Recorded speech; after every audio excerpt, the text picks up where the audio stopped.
Hey, welcome to Rip Digits Game Master Coaching, where we get our fingers into everything, even if we lose them. Not having the money to get that sweet weapon or that house that you really want just plain sucks. Or you want to progress and smelt those massively needed steel bars, but you don't have the flux. Makes you want to throw an axe through the wall. I know the feeling, so we're done being stuck. Not having gold or materials for crafting stops today. In this video, I'm going to show you how to change all of that, and the strategies I use to bend questing to my advantage, to give me access to the things I wanted to progress in.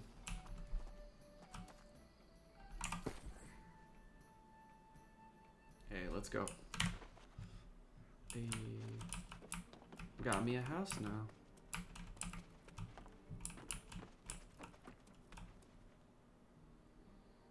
That's morbid. That's sad. I hope my neighbors are okay.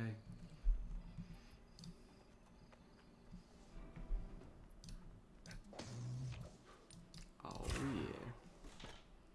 I would suggest doing questing in Windsward because it is a centralized location. Usually, most people end up making the crafting tiers and stuff like that decently high. I like this point because I wanted to get a house in this area first, so I started working in Windsward, and because I had a house there and stuff like that, it made it to where I could respawn there with no cost. I didn't have to sign into it or anything. So I started working in Windsward, and the reason I started there is because it's adjacent to all these different other places, and if you're leaving or you're teleporting from a place that's adjacent to where you're going, the overall Azoth charge is way less. So that's what I suggest. I suggest go Windsward or Brightwood, one of those two areas for your first areas, and Morningdale. Those are like the three areas that I like questing in, so that way I can have easy access to the points around me and it doesn't cost me a massive amount of money to teleport to those places. I'm going to give you guys a few reasons why you want to quest in an area. Reason number one is your primary quest is going to be taking you to that area. Reason number two is going to be because you want to set up your home base in that area, because the crafting and the refining tiers in that area are absolutely amazing for the specific crafting that you're leveling.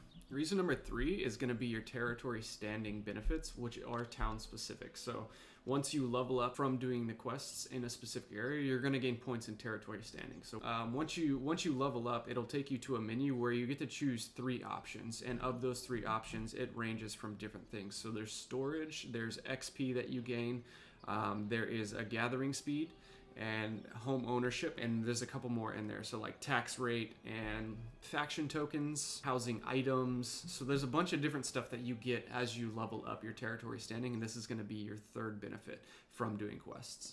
You'll get home ownership as soon as you hit level 10 territory standing in an area. Another reason would be to learn the region. Whenever you do this way of questing, you end up learning what animals are in the area, what drops they give you, what plants are in the area, what you can get from those plants, what trees are in the area so that you can get different high tier trees, what different ore is in the area so you can get starstone, so you can get these different things. So this is going to be a huge benefit to questing in an area, so you can get the layout of the land and you can figure out what items and what materials are actually in this place. And the last one would be the sheer amount of XP that you get from doing all of these quests. So the first thing you're going to want to do whenever you're questing is make sure you find the end in the city that you're wanting to quest in. Go ahead and run into the inn, go in here, do guest registration, and go ahead and select this as your respawn point. So starting out, the first thing you're going to want to do is collect all the quests that you can in the area. You can tell what quests are in the area by looking at the map, and you'll see over the city that there are 2 quests available. If you zoom in, it'll show you where exactly in the city those are. You'll go and you'll grab those first. After that, the next thing that you're going to want to do is go to your faction guru in the area, open the faction board, and then you can grab the PvP quests. It is up to you. The likelihood of you dying in the area is based on your world and how active people are in those areas. If you're wanting to strictly grow your faction reputation or get more tokens, I would suggest getting these because it's going to give you that buff. If not, just go ahead and grab the top 3 that are all PvE, and then you won't have to worry about fighting anybody or dying to another player or something like that. Alright guys, another thing I wanted to go over while you're getting your faction quests from your faction guru is, so whenever you get a PvP quest, there are downsides to getting them. Obviously the upsides are just getting the reputation, the tokens, the territory standing, the covenant influence, stuff like that. But the downsides whenever you're doing PvP is if you die, you end up losing that quest. So if you die while you're out in the world, it will completely remove those quests from you. So make sure you're in a group or something like that whenever you're doing those PvP quests, or the downtime for the server is actually, it's low pop in the server, because if it's not, the rate of dying is going to be higher. So just wanted to give you guys those tidbits of information. And then when it comes to elite quests, I try to remember where these areas are, just so that way, see, I have them pinned right now, so I'll be able to see which ones they are. So it's 3 and 5. I wanted to show you guys this as well. Whenever you hit escape, it comes up with these little pins next to this, and you can actually click these pins to see where they are in your journal or to unpin them. I'm going to show you guys real quick what I'll end up doing. Whenever I find these elite quests, I end up zooming out of the map and looking at these areas, and then just remembering these elite areas, because there usually ends up being more resources in those areas, and the respawn rate in elite areas are actually significantly lower. So just keeping an eye out of where those are in these places that you're doing quests, so that way later down the road, whenever you're doing material crafting or whatever, you know that you can come to these areas, get these materials pretty quickly, and the respawn rate's a lot lower. So I wanted to share that with you guys. All right, another thing I wanted to show you guys with elite quests, just to kind of help you guys out to progress through this, because I ended up getting stuck on this a little bit, because I ended up going through elite quests and I was like, dude, I can't do this freaking quest. So I figured out that if you hit enter, there is a recruitment tab right here, and inside this recruitment tab, you'll post. So say for instance, right now I have this elite quest, level 38, and it's like really hard for me to get through or whatever. I look at, for one, the city that I'm in, so Weaver's Fen, and then it's a Perryville elite quest. So what I'll do is I'll go into this recruitment tab, type in need help, Perryville, Weaver's Fen, Perryville elite area, and then I'll just hit enter, type that in there, and then once it's in there, people can actually hover over that post. So once they hover over your name right here, they can actually direct message you, or they can invite you to their group. By doing this, it's going to increase your chances to get people into your party with you. So if you don't have a company, or you don't have people on your friends list right away that can just hop on, help you through this thing, this is definitely the way to do it. Just go to the recruitment tab, type in you need help, where it's at, tell them that it's an elite area, and you'll have people that will invite you to their group, or they'll message you back and you can invite them to your group, whatever it looks like. But that is one of the best ways that I found out whenever I'm grinding out something or I'm trying to knock out quests and nobody else on my friends list on, I end up doing that. End up meeting really cool people through the process of that, and they'll either invite me to their company or we add each other to our friends list, and we're just thankful because it's like we've been stuck on this freaking elite quest for so long, you know, so being able to actually hop in, do that with each other. So yeah, that's just some tips on that. Up at the top of this, you can see the territory influence. So if you have a company that's trying to take over that specific city or whatever, you will have to get the PvP quest, because the PvP quests are the only one that end up moving this territory influence up. That's what you're going to want to do if you're wanting to move your territory influence up for your company. The next place you'll go to get quests is the town project board. It looks like this on your map. You can hover over it, it'll tell you what it is. If you go into this, this is where you'll go. Once you find that, you can mark it using right click. It'll mark where it's at, and it'll help you kind of navigate through the town. But once you get there, you'll open it up. This specific town does not have very many quests, because as you can see, there are no active projects in this category.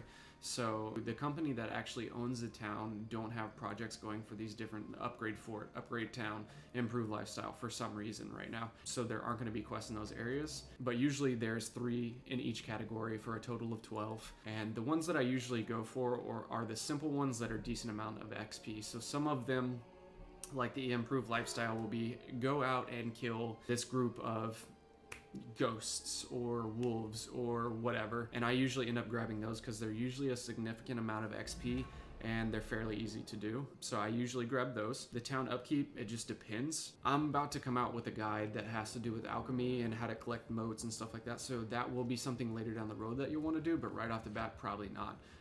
Because it is going to be a huge time sink to actually make those potions unless you have them. If you know that you have the resources to craft these things, go ahead and take it. You'll be able to do that, knock that out, whatever. Also, the ones that have to do with fishing, I usually don't do as well, because the chance to get those is kind of sporadic and you don't always get the fish that you want. Fish oil, don't usually do. Anything that has to do with fishing is not really my jam. The ones that are like hunt this thing, collect main resources like cloth, leather, iron. I usually get those because for me, I end up running into those quite often while I'm going around the map doing these quests. So you'll do the ones that are like that. You'll also do the ones where you're killing things. If it's like, kill this thing, get it, because it's usually fairly easy to actually knock that out and track that. So that's my suggestion for this. This is the town board, and this is the next thing that you'll do after you get the faction stuff.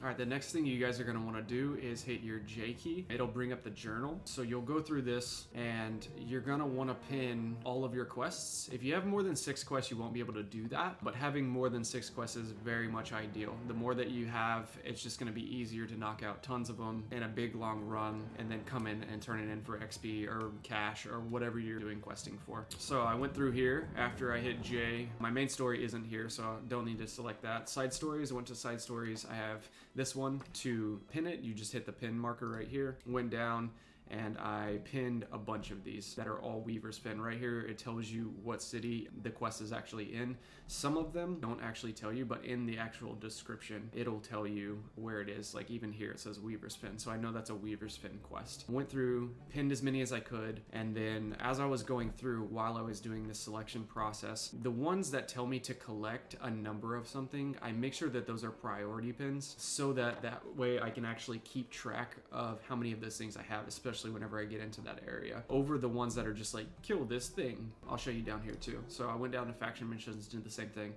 I have 2 faction missions here that I had to select from because I have over 6 quests. So in this one, it just says defeat this guy, and I'm like, cool. It's still gonna show up on my map. I can still plan out my routes accordingly because this icon's gonna be on my map whether or not it's pinned or not. Being pinned just means it shows on this right side over here on your screen. This one has search chests, and I need to search 6 chests. So I'm like, okay, I want that pinned so that way I can keep track of how many chests I've actually searched. Because it's pinned over here on the right hand side of the screen, you can see 5 of 6 search chests. Whereas, you know, the one that I didn't select, it's still on the map here. It just doesn't have a number to it and it's not pinned, but I can still see where it's at. So from there, after I pin the ones that have specific numbers, if you have multiple and you can't fit all of them, that's okay. What I end up doing is as I'm running around the map, I end up pinning it whenever I get close to it so that way I can keep track of it. But this, I knew I only had 7 quests at the moment, so I just wasn't worried about it. I just selected the one that had the number of chests that I needed over this one.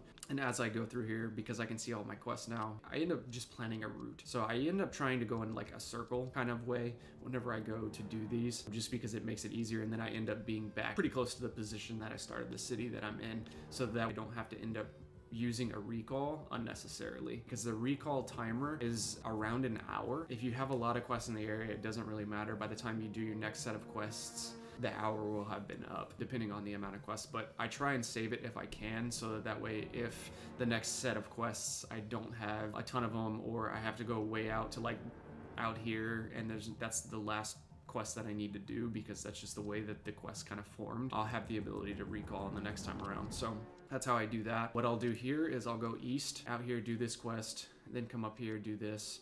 I'm gonna come up here and do this quest. This is a quest, so whenever it shows this is a quest that you can grab in the area, and I like to grab those on the way, so I'll end up doing this, come up here, grab this quest, and then I'll kind of reassess where it's asking me to go, and if it's gonna be out of the way, whatever. So I'll do that. It'll pop up somewhere on the map, and then I'll reassess my line. But the ideal plan is I'll end up going through here, grabbing this quest. It'll be somewhere in the area. I'll pop down, do it, and then I'll continue on my way. If this is on my way to turn it back in, I'll go and do that, and then I'll keep going, or grab the quest again, and then keep going. Then I'll come around here, do these quests, come down here, do these quests, and then finish out at this quest here. And that's kind of my grid for doing this that I've seen is the fastest way, and I can turn in on all those quests at the end all together. It just feels very rewarding to have a big slew of XP that you get whenever you go to those faction boards and whenever you go to that stuff. So that is the plan. I'm gonna do that. I'm gonna go in a big circle and try and walk back to the city if need be. So that is how you set up your quests, that is how you pin your quests, and kind of the route that you should take whenever you're doing these quests. And it'll kind of give you a grid of the area. You'll know, hey, I'm going west for this, I'm going back north-ish for this area. And so like you can create a almost like a compass for the area in your mind of what this area looks like. So that is my suggestions for questing, and let's hop into the rest of this. All right, let's get this started. Another thing that is good to know is whenever you have a quest pinned, you will actually be able to see it on your compass up at the top. So this quest that I have pinned, I'm able to see it on my compass up at the top. And that'll happen for all of your quests that are pinned. You'll be able to see them on your compass, so you'll be able to track them and stuff like that a lot easier. As soon as I walked into this area, the pinned quest that has like a number of enemies I have to kill, it immediately gets highlighted. If you can see down here on the very bottom of this, my number 6, Crusade, Defeat the Lost, it immediately got highlighted and made noise as soon as I got into town, so I know, oh, okay, I'm in the quest area, I can start killing things. Inside these areas is kind of nice too. This is where you're gonna get the majority of your resource collection stuff.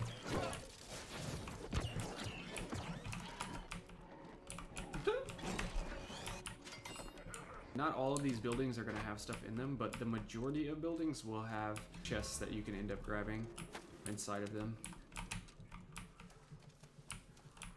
And I end up just going through here, killing these things while looking for chests, so...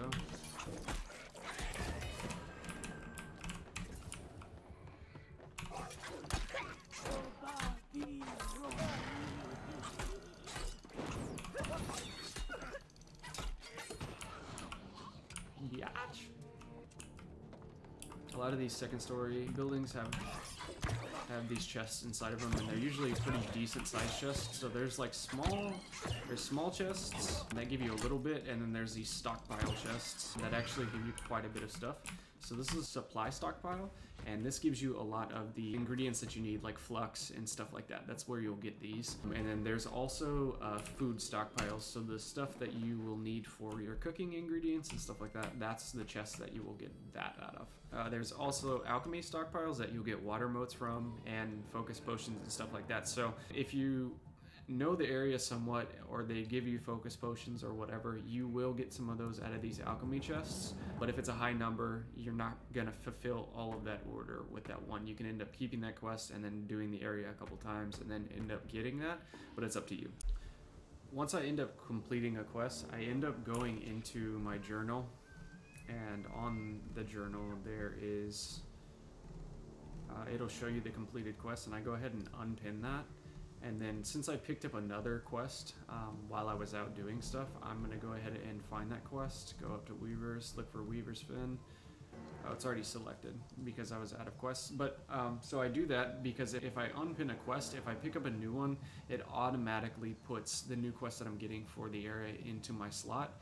And then it takes that off of my pinned. So like as I'm completing them, I know I'm going back to the city to do that anyways, to turn those in, so I don't need to have them pinned anymore. Hey guys, if this video has been helpful for you, smack that like button. And if you want to catch more content like this, make sure to subscribe so you can get notified as soon as new videos hit the channel.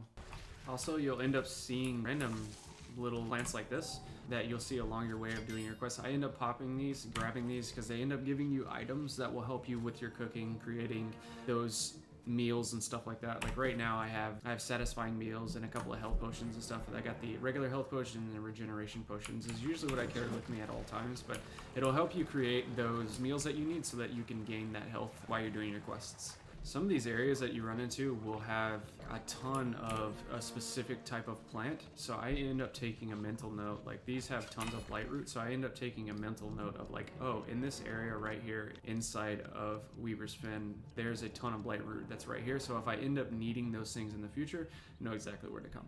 While I'm out doing this quest, I end up finding a section of weird wood trees that I'll just end up remembering, checking on the map, seeing where it's at, so later in the future, whenever I need weird wood for my crafting, I'll know where to find that as well.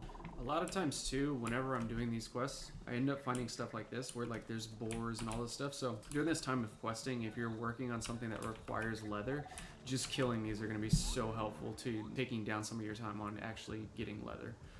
Ending up grabbing this quest, see what he says. See that he's giving me XP, gold, territory standing, and Azoth, and all of that stuff is actually pretty good. I want all that stuff, so I'm gonna go ahead and grab it. I turned in this second quest, and I ended up getting a territory upgrade. I wanted to show you guys what this looks like. So you'll open up your map, go to territory standings, Weaver's Fin, and then whenever you click on this, this is what ends up coming up. So gathering speed, crafting fee, territory standing, like all these things become affected. There's a lot more options in this, and you'll just choose which one you want. If you leave this, it does not actually change what comes up. The same stuff comes up every single time. The next time you level up, it will probably be different ones. It isn't always like that, but that's kind of what it is. Earlier on, and especially in areas that I like to gather stuff, I'll go for gathering speed. I haven't really done a whole lot with the crafting fee because most crafting fees aren't that much right now, because I feel like a lot of companies aren't really, they haven't got their bearing on how to increase that kind of stuff yet. And territory standing, you can do that if you're wanting to speed through the territory standing pretty well, you know, to get more gathering speed, to get whatever you're trying to get at a faster rate. So it's up to you what you guys want to get, but I just wanted to show you guys that so that way you have that information. Also, once I finished that second quest and turned it in, he gave me a quest that's right north of him. So I'm going to go ahead and knock that out, come back, turn it in, and then turn the one underneath it in, because of how that's actually set up. It's not that far away, and I'll be able to turn it in and get that extra XP. After I grabbed it, it is back down where I was earlier. What I'm gonna do is, since it's back in the path somewhat, I'm going to continue on my path this way, and then I'm just gonna add this to the end, and then from there, I'm gonna go back into town. While I was doing these quests, I ended up finding a bear cave, and inside this bear cave, there was a massive amount of gold that I was just like, cool, I did not know that was there.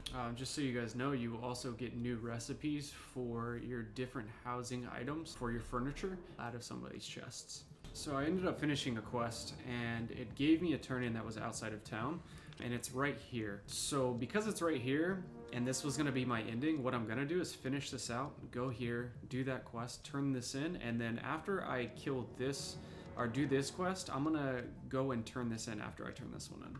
As you're questing and opening up these chests, you're going to get different items out of these chests as well. I usually end up keeping the ones that have really good attribute stats on them that go with that item. So life staff, this one has 18 focus, and focus is the stat that you need for the life staff. And each individual weapon has, it's under attributes, so each individual weapon, the main stats are in highlighted. So strength, sword and shield, great axe, warhammer, hatchet, those all scale primarily with strength. And then the ones that are not like really bright, like the spear underneath strength, is its secondary attribute. So spear will scale a little bit with strength, but not as much as dexterity. So dexterity is its main attribute, strength is its secondary attribute.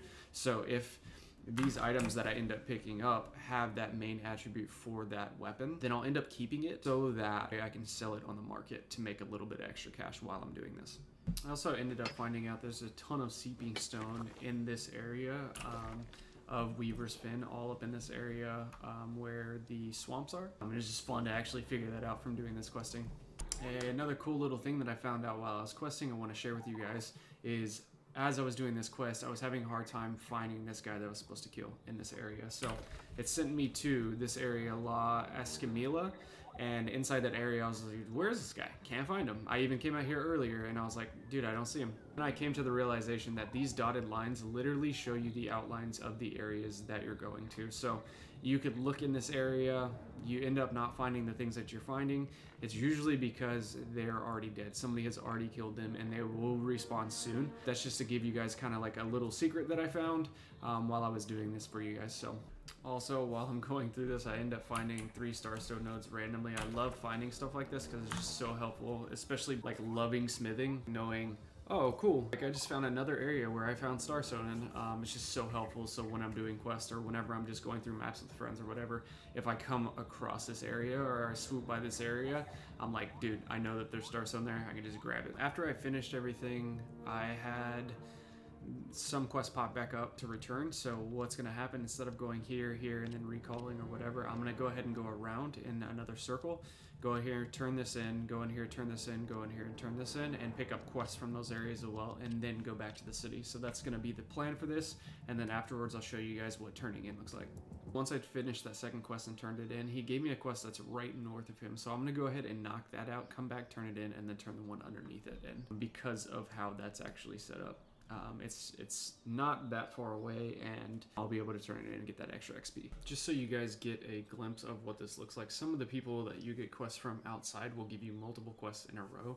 This one is super close to this guy, so I'm just continuously going back and forth between his quest that he's giving me and turning it in. Once he's done giving me quests, then I'll go back to this next area. At this point, I'm just going to go back to town. I just got a new quest from a guy that I turned in from, but his quest is a little bit further out than me going back to town. So I'm going to decide to go back to town in this situation, turn in, get more quests, and then come back out and repeat the cycle. After that, you guys are going to go back to your faction gurus and turn in your quests. You are always welcome to fight for justice. And then it's pretty much just point and click. And you get all that. You'll end up getting your... It's warning me that I got a reputation cap. So you'll do that, you'll turn those in, and then you can end up collecting more if you're wanting to go out and quest again. And then the one last thing I wanted to share with you guys was inside this faction board. I actually started getting close to my reputation capped. It's capped at 26,000 and I'm at 22,000. So as this bar starts to fill up at these different tiers, so tier 1 to tier 2, there's a cap at tier 2, and then you have to do a quest to unlock the tier 3. So inside of your side quests, there will be a quest that actually says earn faction reputation to face a trial for your next rank. So you'll end up having to do that side quest to unlock your next faction cap, and that's kind of the progression for that. And if you don't do this side quest, you will be capped at that faction reputation. So make sure you do these side quests for your trial to your next rank, so that way you guys don't get capped and you can consistently be flowing in that reputation. So just want to share that with you guys. Cool. So another thing I wanted to show you guys, just hugely important if you're making bags or you need potions or you're running out of those material regiments. So if you're crafting iron into steel or steel into star metal and you need more of those regiments, as you go up in faction reputation, this store is going to give you access to those things in higher tiers. So it starts out with Initiate, which is the tier 1 before you do your quest to get to tier 2, and you have access to a minor rune of holding, which you can use to make a bag if your armor crafting is high enough. I think you can make that bag pretty early on in armor crafting. I actually have the guide for armor crafting in another YouTube video, and I'll try and link that into this video down in the bottom of the description. But so that's for that. You don't unlock material converters until tier 2, so you start getting that at tier 2. You get another major rune of holding, so that'll increase the bags that you can make, because this is an item that you need to make those bags. And then as you start going up, it gives you higher stuff that you can make. So this is tier 4 rune of holding. There's a tier 4 advanced material converter. And then there's a lot of other stuff in here, like potions get upgraded as you go through this. So if you just can't craft enough potions for the amount of fighting that you're doing and you keep dying because you're running out of potions, this is going to be where you grab that stuff. Also, there's different weapons and armor in here as well. There's dyes. There's a bunch of stuff that you guys can sift through in here to figure out what are the things that you're shooting for or why you want to grow in faction reputation. And with the armor in the faction store, you can buy any of this armor. Most of the stats on these armor are set. So like if you're getting light chest wear, it's usually intelligence and focus. If you're getting medium, it'll be like dexterity, constitution, or something like that. A dexterity and something, and then whenever you get the heavy stuff, it ends up being like strength and constitution or something. So these are the set stats on these items originally, but they put these things in the store called seals. So Covenant Barbarian Seal. You can buy these seals after you buy the armor. You use it at the blacksmith or outfitting stations to change the attributes of your armor that you're buying from this store into strength and constitution. So you can change, your medium armor that has intelligence focus into something that has intelligence and constitution, or strength and constitution, or dexterity and constitution. So there's these seals in here for you to be able to do that. If you do not have the ability to craft your own armor, or you don't want to spend the added money to buy that armor from the store, I know that most of these items you can buy in the store for cheaper than what you're going to pay in here. So I usually don't go with this route, but if you're in a pinch and you really need that to happen, like you move into tier 4, it's 100 gold for a tier 4 helmet. I think right now on the market in my server, they're going for about 50, but they are pretty well stacked out. They have a gem slot. You get to see their perk benefits. So this one critical hits deal 4.2 less damage to you. So it gives you a little more survivability, stuff like that. And you can actually see the stats that you're getting on this. If you're purchasing from the market, you're already going to be able to see that stuff as well. I just wanted to give you guys the tidbits of information on that, so that way if you end up wanting to spend your faction tokens or whatever, you're already like capped at tokens and you don't know what to spend it on, or you don't want to buy runes, or you don't want to buy potions and you need armor or something like that, or a weapon, you can come in here, you can buy these things. They are more expensive money-wise than the majority of the weapons and stuff that I see in the market right now. I just kind of wanted to give you guys the reason why you're growing in faction reputation, why it's important, stuff like that. It's going to help you progress through the game. Then you will go to whatever quests that you have in town. So whenever you zoom in, you got these little quest markers, and you'll go to those. Go in there, you'll complete that quest. If he has another one, then you'll grab it. And then after that, you'll go to the town board, and you will be able to turn in these quests as well. So that's kind of going to be your route for what you'll grab, how you'll turn them in, how to make the decisions or not, whether or not you want to continue going on a questing adventure that somebody out in the field gives you, or if you're done with that quest line until the next time you come out. So that was my take on questing. I hope you guys enjoyed it. So I just finished that entire quest route. I did gigantic circle. Took me, I don't know, around an hour or so, and then I ended up getting most of these items from being out there. There was a couple like the trade skill foods and cooking and fishing that I ended up having before, but the majority of these things I got while I was out there. So the first thing I'll do is I'll run through what items I have actually picked up, what tier they are, and if they have stats that go with them. So this is a rapier, which dexterity is its main and intelligence will be its secondary. It has 6 intelligence and it has focus in it as well, so I am not going to keep this because I probably won't be able to sell this. So what I'll do is, there's a shortcut, you hold down S and then you left click and it will salvage it. You'll end up getting repair parts for these, and sometimes you end up getting items as well. Right now I'm at my limit, so I don't get any, but that's whatever. You know, if it has the good stats that you need, if it has constitution and like strength, constitution and dex, constitution and intelligence, constitution and focus, I will usually keep those for sure. Some of the armors I'll keep if it's like strength and dex, because some people want to go glass cannon or, you know, dex and intelligence or stuff like that. So it just depends on, do I see people actually pairing their weapon with these things, and do they want these on their armor? So that's kind of the process I go through whenever I'm choosing out these items, whenever I'm going through apparel and weapons. So through this, I ended up getting jewels from just the silver that I found out here, the iron that I found out here. I ended up getting a ton of regiments, like over 150-ish. So I got 150 of different regiments, which this is just from one run. So if I do this multiple times, it's gonna be absurd how much regiments I have. And then if I'm trying to skill with these, because I've done the faction quests, I'll be able to material convert them to whatever I'm trying to actually progress in. So if I'm tanning leather, then I'll be able to transfer all of these into some type of tannin, so that way I can actually massively progress through making a ton of leather. Or the same with sand flux. If I'm wanting to smelt a bunch of bars, I'll just change everything else in here into that thing. And then I'll do these quests a couple of times so that I have a significant amount of that. But usually by the end of this run, with being able to have a materia converter, I'll end up having like 300 to 600 of whatever ingredient, finding regent that I need.